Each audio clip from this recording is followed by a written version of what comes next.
Welcome to the Parent Life Podcast, a ministry of Fruit Cove Baptist Church here in Jacksonville, Florida. My name is Jason Stanland. I'm the middle school pastor here. Today we've got Dan Elkins, who is the high school pastor here at the church, joining us. Together we make up the student ministry team. And so Dan, thank you very much for joining us today. Thanks, Jason. It's good to be here again. I always enjoy getting to share with our parents and families, anybody that's interested in what's going on with our students. So what I want Dan to do is, a couple weeks ago, Dan shared with me that there's been an increased trend in depression, discouragement, depressive thoughts and stuff like that within the high school students, not necessarily from our church, but from our community. And they've been coming to our students in our ministry asking for counsel and advice. And so wanted Dan to come and just kind of talk about that trend a little bit so that we can kind of put you, the parent, kind of on the front side of that. So Dan, tell us a little bit about what's going on with the high school students in our area. Sure. I mean, I think a lot of parents know that depression and stress have manifested themselves in a lot of ways in high school students for years. Mm-hmm. I think they wouldn't be blind to the fact that those trends have been ticking up in an increased direction. But especially over the last 12 months, right. I think with the increase in the quarantine and then the online education options that some students are participating in, or just extra stress that families are going under. Yeah. We're seeing a lot of 14 to 18-year-olds that are really more suffering from just feeling overwhelmed to just write out what might be classified as clinical depression. And like most parents realize, you want your students to come to you when you have issues going on.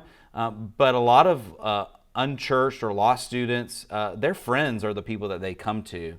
And a lot of our students involved with our ministry here are seen by other students in the community, their neighborhood, their schools, their sports teams, as students that they can trust and mm-hmm. students that they can come to looking for answers. These are students that, for the most part, love the Lord, know the truth, have some stability in their life, and so other students are attracted to that and come to them. And in a lot of cases, our young men and our young ladies are able to encourage them, help them, encourage them to talk to their parents or talk to another adult. But in a lot of cases, this is what we're finding is a lot of our students are being overwhelmed right. by the amount of friends that are coming to them, and more than probably the amount is the seriousness that some of their friends, especially when you get to having suicidal thoughts, self-harming, mm-hmm. Not having real answers on how to help a student with a crisis in their life or with their family that there's nothing that they can do. And so a lot of our students have come to us and have come to me, come to our leaders, and said they just don't know what else they can do. And they're stressed that they could say the wrong thing and their friend hurt themselves. Right. And so they come to us and asked us what. Yeah, and there's a lot of pressure. I mean, growing up and even as far back as only maybe 10 years ago, students weren't having this level of discussion about this topic. I mean, we've always known that this topic was out there, that depression was a real thing. But now it's like, and I remember you said it this way, it's like they're doing triage counseling almost for their friends who just kind of come up with broken lives, like, can you help me sort of thing. Right.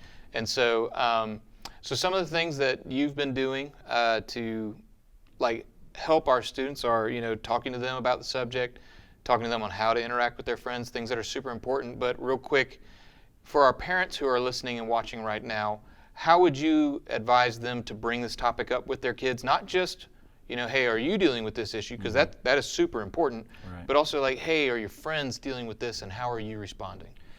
Yeah, I would encourage any of our families, anybody that's watching this, like the biggest thing that I tell parents over and over again is you continually have to have open lines of communication with your student. And I think some people that might be watching this say, well, I talk to my student and I check in with them and maybe I check their social media, maybe I check their phone. Like I feel like my kid is doing okay, but you may not realize the pressure that your student is under from their friends. Right. And so that's the conversation that I would encourage parents to have is like, listen, talk to them. Hey, has anyone asked you, or told you that they're having suicidal thoughts or they're really struggling? Have any of your friends reached out to you? I think it would shock some of our parents, the number of friends not even at the high school level, sometimes even at the middle school level, we see it too. that these conversations are happening. You think your student is okay, and hopefully they are. Yeah. They may not be, but they are. But you may not even realize that they're having these serious conversations with another 13, 14, 15, 16-year-old. And so start the conversation, start talking to them. Make sure your student knows what to do ahead of time. And so I'm really big on talking to students that they need to think through decisions that they're going to make before they're placed in that opportunity to make that decision, so they already know ahead of time what decision they'd make. And so even if you talk to your son or your daughter and they haven't had a lot, or maybe this happened a year or two ago, right. You talk to them about what was said, how they handled it, but then say, okay, the next time that something like that happens, maybe your student wouldn't even be super comfortable opening up to you about a situation that just recently happened to them. But if you say, well, then the next time that you talk right. to a friend, if this were to happen, what would you say? And listen to what your student would say. And then depending on what they say, like give them some advice about, hey, Fruit Cove has a counseling ministry that is open, not just for adults, but for teenagers. And it's community-wide. Anybody. They don't have to be a member at Fruit Cove to reach out. Make sure that they have the numbers. We have, in our ministry, have been handing out, suicide prevention hotlines, teen-to-teen counseling opportunities. Who do they go to? What are some websites? What are some resources? And so we have some of those things that we can help parents, or they can just on their own, like look up those informations. But talk to your student ahead of time about what they would say if it happened to them.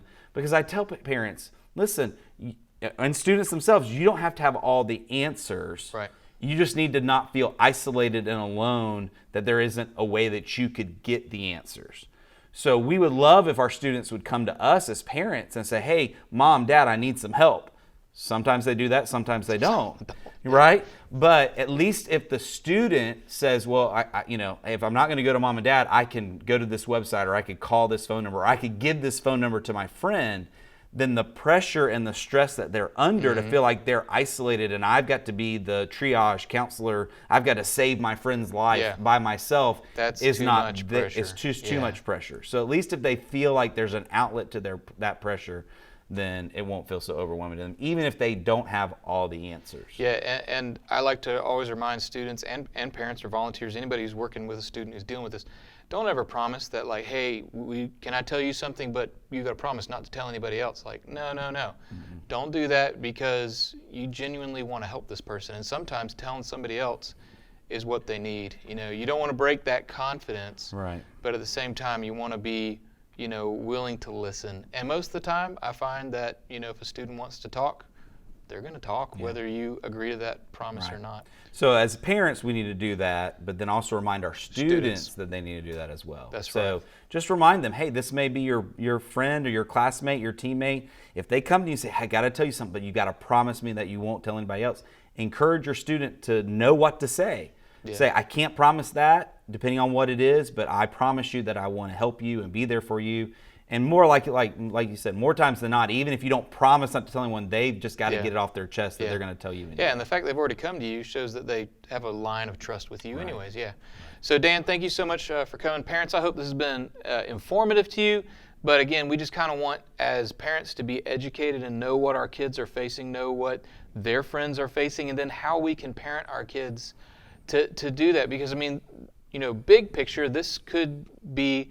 it's the gospel. It could be eternal destinations for these other students that your kids are friends with. But even in the more, immediate, it could just be helping that kid out, helping their family out, helping your kid be salt and light among his or her peers. So thank you so much for joining. Just to follow what he was talking about with the counseling, we have a ministry called The Cove, and you can go to fruitcove.com, find out more about The Cove. Again, that is not just our church members, but that is available to our whole community. So if you would like to share that with somebody, feel free to do that. Please, we would love for you to do that. Also, you can find out anything else you would like to know about our church at fruitcove.com. And if you'd like to email and interact with us here on the Parent Life podcast, it's parentlife@fruitcove.com. So thank you so much for joining us, and we'll see you next week.